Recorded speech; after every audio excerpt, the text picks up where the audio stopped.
rayonda şəhid Elgiz Nurəddin oğlunun ildönümünə gəlmişik. 5-ci ildir.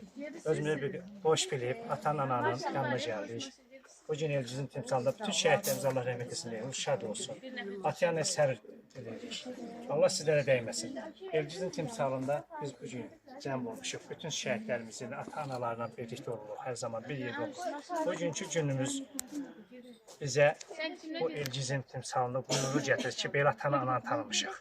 Elə ata-ananın huzuruna gəlir, ayağına gəlmə özümüzə bir qürur bildik.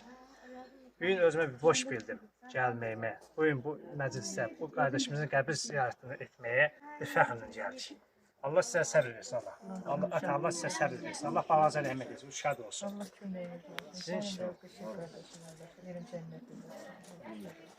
Amin cümlə. Əziyyət çəkmişsiniz. Xoş. Var olun. Bizim üçün əziyyət yoxdur. Allah razı olsun. Cəmi şeydən Allah'ım. Hər kim gəlib, qazilərdir. Hər kim gəlib, Allah razı olsun. Mənim üçün əziyyət yoxdur. Mənim üçün böyük qürurdur, fəxrdir ki, hər bir rayonda, hər bir bölgədə, hər bir şəhid evində, hər bir şəhid atasının rəhmə gedəndə mən and olsun Allaha deyirəm, səmimi qəlblə deyirəm, kimsə deyə bilməm. Mən el bilməm bir məscidə, bir Kəbə məşədi Kərbəla gəlirəm. Allah sizi var eləsin. Sizin kimi anaların huzuru bizim üçün böyük bir duadır. Allah balanıza rəhmət etsin. Uşaq olsun. Allah köməyiniz olsun.